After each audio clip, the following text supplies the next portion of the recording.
The grand archives of Oakhaven smelled of decaying paper and polished lies. Lunaria ran a gloved finger through the thick dust blanketing a leather-bound tome, her own magic a low hum beneath her skin. For years, she had sifted through these sanctioned histories, each volume a testament to the victors who wrote it.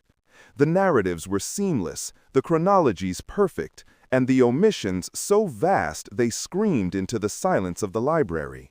She was hunting for ghosts, for the apocryphal tomes of origin, books so ancient they were said to predate the written word itself. Her colleagues called it a folly, a scholar's obsession with a fairy tale. But Lunaria's magic, a rare gift for sensing the echo of truth, told her something vital was missing. It was in a heavily redacted manuscript, an account of the purge of the Whispering Peaks, that she finally found it. Beneath a thick smear of censor's ink, her magic flared, reacting to a faint, silvery resonance. Carefully, she applied a spell of uncovering, not to the ink, but to the memory of what lay beneath. For a fleeting moment, a map bloomed into her mind's eye. A star chart not of the heavens, but of terrestrial ley lines. Their convergence point forming a constellation no astronomer had ever named. It was a trail, ancient and alive, and it pulsed with a power utterly alien to the dry, controlled magic of her time. The map led her beyond the charted kingdoms, into a valley cradled by mountains that clawed at a sky of perpetual twilight. A constant, gentle mist clung to ancient trees, and the air itself thrummed with the same silvery energy from the manuscript. The trail ended at a curtain of water, a waterfall that cascaded into a placid pool with no apparent outlet. Trusting the magic that had guided her this far, Lunaria stepped through the water, expecting a cold shock. Instead, she passed through as if it were smoke, entering a vast crystalline cavern. This was no library of books. The cavern walls were lined with luminous crystals that pulsed with a soft internal light, casting shifting patterns across the floor. In the center of the chamber sat a figure she first mistook for a statue carved from lapis lazuli. He was still, seated on a simple stone throne, his form humanoid but utterly otherworldly. His skin was the deep, velvety blue of a star-dusted night sky, and across its surface faint constellations swirled and drifted. As she drew closer, he moved.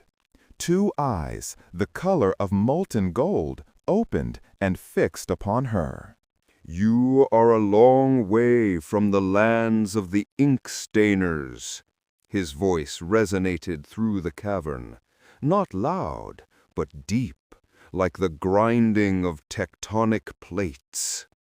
"What truth do you seek to twist, little scribe?"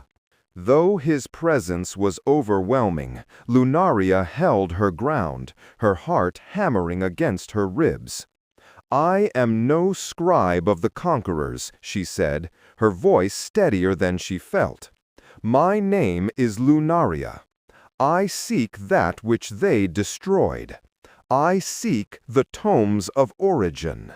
A low rumbling sound escaped him, a humorless laugh that made the crystals shimmer. "Tomes? You hunt for paper and binding?"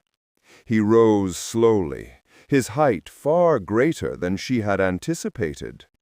"Your histories are correct on one point. The books were all burned, but they could never destroy the library."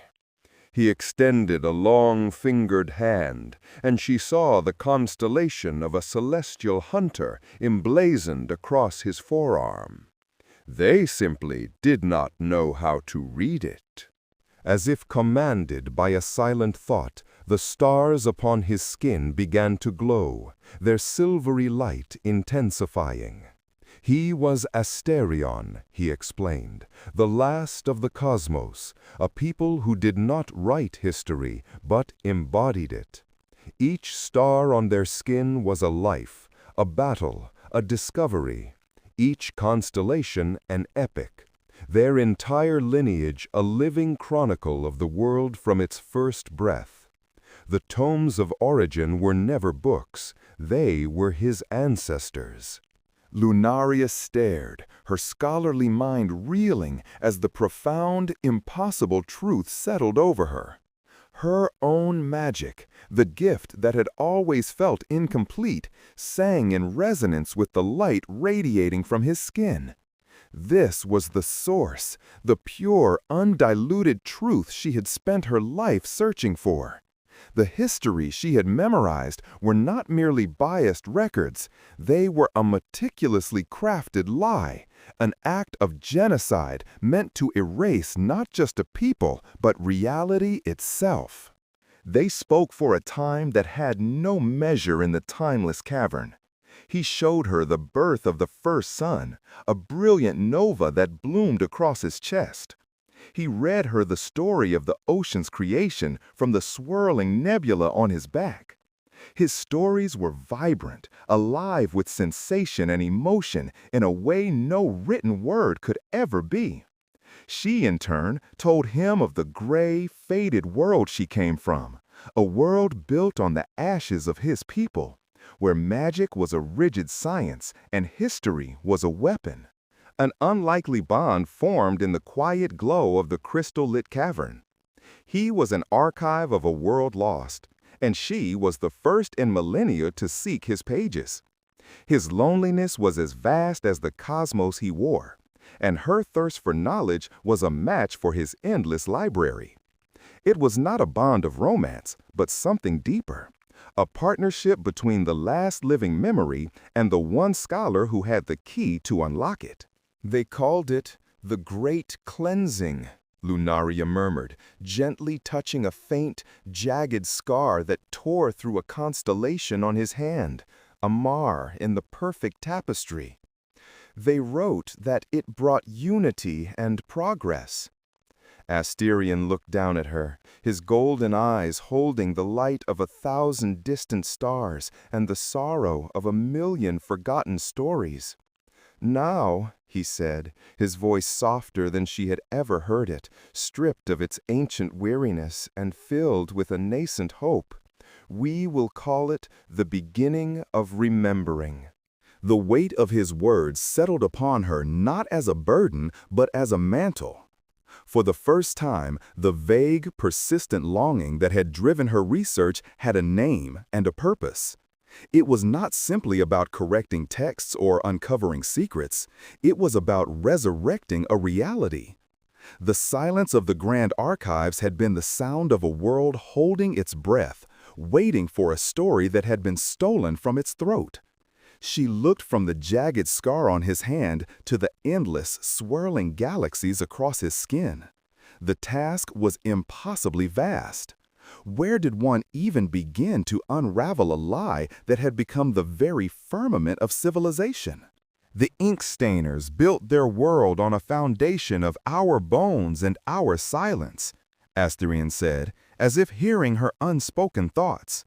To challenge their history is to challenge their power, their magic, their very right to exist. The truths we hold are not inert facts, Lunaria. They are living things. To release one is to plant a seed that will shatter stone. We cannot simply tell them they are wrong. We must show them.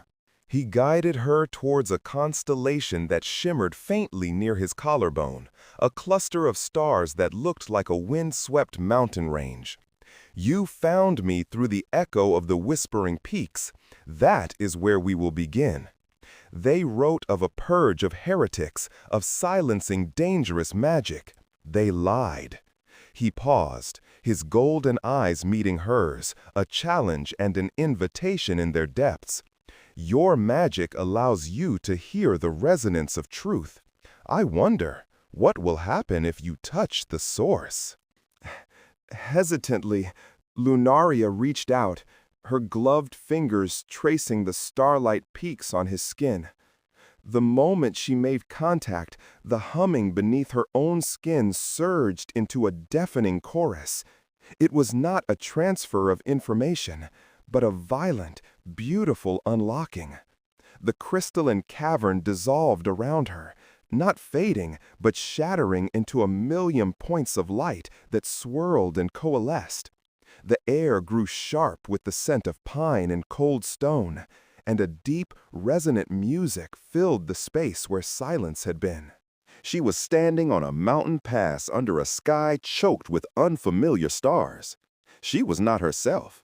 She was a chorus of selves, a woman with wind-tangled hair and a voice that could coax minerals from rock, a man whose laughter shook snow from the high branches. She felt the mountain breathe beneath her feet, a slow, deep life that was inextricably tied to their own. This was the dangerous magic of the Whispering Peaks, a people who did not command the earth but sang in harmony with it. Their songs were the ley lines, their voices the conduits of terrestrial power. Then came the others, men in gray robes, their faces blank, their magic a dissonant scrape of metal on stone. They carried no weapons, only styluses and scrolls. Where they walked, the mountain's song grew faint, the air turned dull and heavy.